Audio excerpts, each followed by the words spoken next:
అతడు అనుకున్నది ఆనందించటం, కానీ ఆనందం కేవలం తాత్కాలికమని, అది అల్పకాలమని, అది మిగిల్చేటటువంటి దుఃఖము, అది మిగిల్చేటటువంటి వేదన చాలా ప్రమాదకరమని, భయంకరమైనదని గుర్తించే లోపటే జరగకూడని చాలా జరిగిపోతాయి. ఈ తప్పిపోయిన కుమారుడు ఆస్తంతటిని పోగేసుకుని వెళ్ళిపోయిన తర్వాత కొంతకాలం భలే సరదాగా గడిపేశాడు, హ్యాపీగా గడిపేశాడు. కారణం ఏమిటంటే చేతిలో డబ్బులు ఉన్నాయి కాబట్టి. కానీ ఆ హ్యాపీనెస్ ఎంతకాలం? ఒకసారి ఆలోచించండి. దావీదు ఓ స్త్రీని చూశాడట, అందంగా కనిపించిందట, ఆకర్షణీయంగా ఉందట, ఎవరో అని అడిగాడట. అడ్రస్ తెలుసుకొని లేక బ్యాక్గ్రౌండ్ తెలుసుకొని ఆమెను పిలిపించాడట. ఆ రాత్రి ఆమెతో సంతోషించాడట. తను సంతోషించింది ఒక రాత్రే, కానీ తను 20 సంవత్సరాలు సరిగా నిద్రపోలేకపోయాడు. ఒక్కసారి ఆలోచించండి.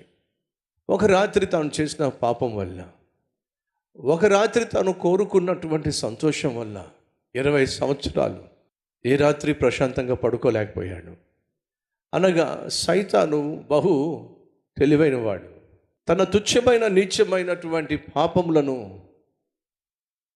ఆత్మీయంగా జీవించే మన ఎదుట వేసి సులభంగా చిక్కులు పెట్టేటటువంటి లోకానుసారమైనటువంటి ఆకర్షణలు మన ముందుకు తీసుకొచ్చి లోపరుచుకునే ప్రయత్నం చేస్తాడు. లొంగామా దొరికిపోతాం. వాడికి ఒక్క రాత్రి చాలు.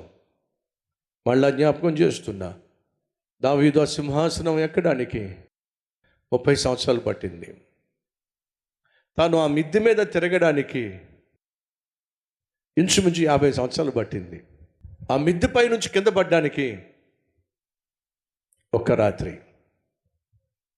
మీకేం అర్థమవుతుంది? ఒక వ్యక్తి తన జీవితాన్ని బహుజాగ్రత్తగా కాపాడుకుంటూ, యవ్వనాన్ని కాపాడుకుంటూ, ఆత్మీయతను కాపాడుకుంటూ, అద్భుతమైన భవిష్యత్తు పట్ల ఉన్నతమైన తలంపులు కలిగి 20, 30, 40, 50 సంవత్సరాలు గొల్లోడు కాస్త గొప్ప రాజు అయిన తర్వాత సైతాను వదిలిపెట్టేశాడు అనుకుంటున్నారా? దావీదు మనకు దొరకడో ఏమిటి? దావీదు మనకు దొరకడు. ఎందుకని? కుర్రోడుగా ఉన్నప్పుడు ట్రై చేశా, దొరకలా. 20స్లో ఉన్నప్పుడు ట్రై చేశా, దొరకలా. 30స్లో ఉన్నప్పుడు ట్రై చేశా, దొరకలా. 40స్లోకి వచ్చినప్పుడు ట్రై చేశా, దావీదు దొరకడు. ఇక 50స్లోకి వచ్చేసాడు, ఇంకేం దొరుకుతాడులే, ఇక దావీదు మనకు దొరికే ప్రసక్తి లేదు అని సైతాన్ని వదిలేశాడు అనుకుంటున్నారా? వదలలేదండి. మీ సహోదరులు అర్థం చేసుకోండి. సైతాను నువ్వు దొరికేంత వరకు వదిలిపెట్టే ప్రసక్తి లేదు.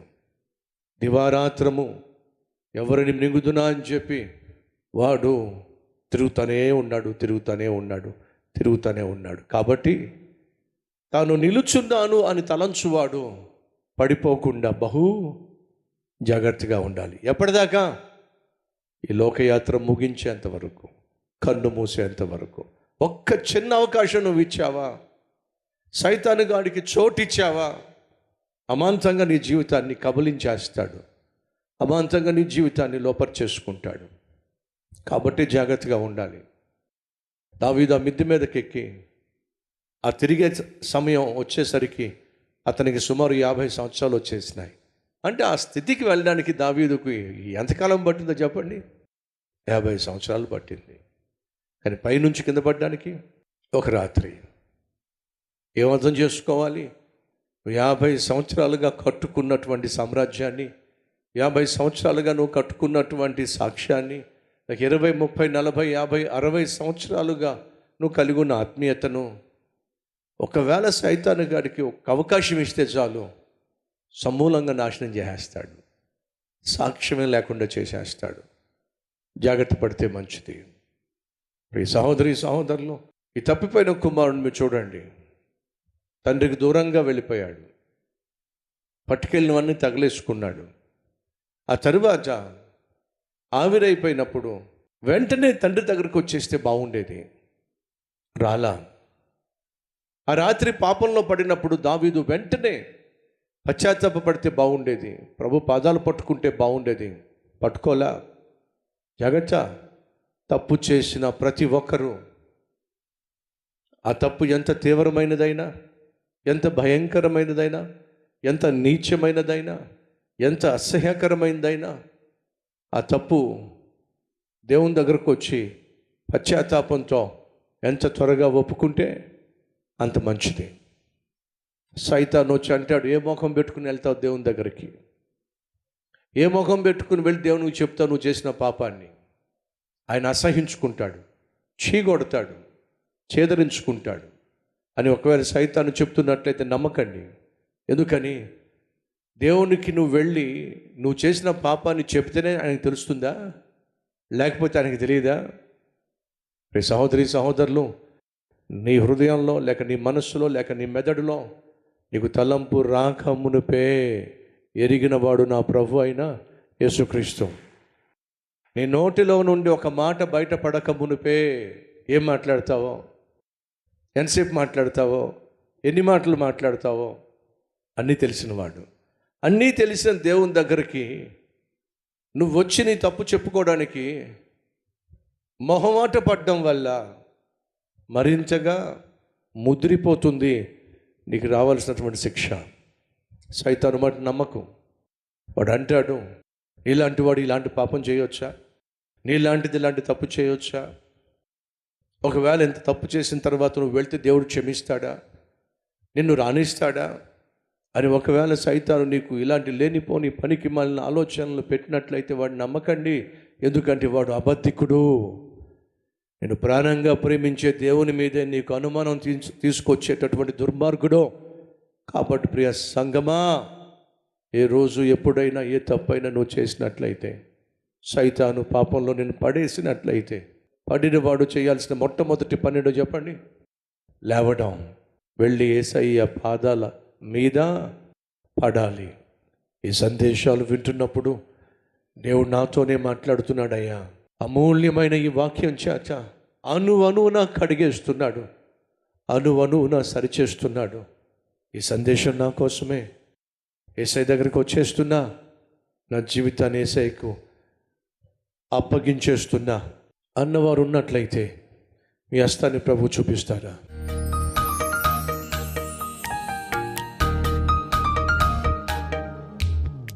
మహాపరిశుద్ధుడు అయిన ప్రేమ కలిగిన తండ్రి, తప్పిపోయిన కుమారుని యొక్క జీవితంలో నుండి ఎన్ని పాఠాలు నాయన మేము మా జీవితంలో మా హృదయంలో భద్రపరుచుకొని మా బిడ్డలకు నాయన ఈ పాఠాలు నేర్పించాలి. ఈ హెచ్చరికలు మేము చేయాలి. మా మనవళ్లకు ఈ విలువైనటువంటి విషయాలు తెలియచేయాలి. అయ్యా, అట్టి జ్ఞాపక శక్తి, అట్టి వాక్యం పట్ల శ్రద్ధ, వాక్యాన్ని హృదయంలో దాచిపెట్టుకోగలిగిన కృప, విన్న వాటిని మర్చిపోకుండా మరొకరితో పంచుకునే మనస్సు దయచేయండి. అదే సమయంలో నాయన మా జీవితంలో ఎక్కడైనా తప్పు చేస్తే ఆ ఒక్క తప్పును సైతాను ఆధారంగా చేసుకొని మరెన్నో తప్పులు మా జీవితంలో జరిగించకుండా వెంటనే పశ్చాత్తాపపడి వాటిని ఒప్పుకొని విడిచిపెట్టేస్తే కనికరం పొందుకుంటాం. అట్టి కృప మాకు దయచేయండి అయ్యా. వెత్తబడుతున్న ఈ శ్రేష్టమైన సందేశాలు ప్రతి ఒక్కరి హృదయంలో నాటబడి ఫలించులాగున కృప చూపించండి.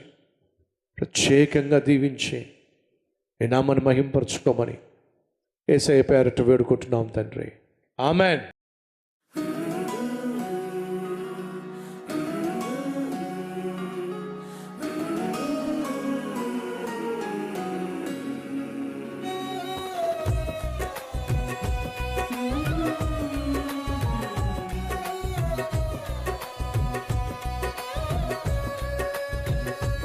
ఈ అద్భుతమైన క్లుప్త సందేశం మీకు నిజంగా ఆశీర్వాదకరంగా ఉంటే 10 మందికి షేర్ చేయండి, అలాగే లైక్ చేయండి.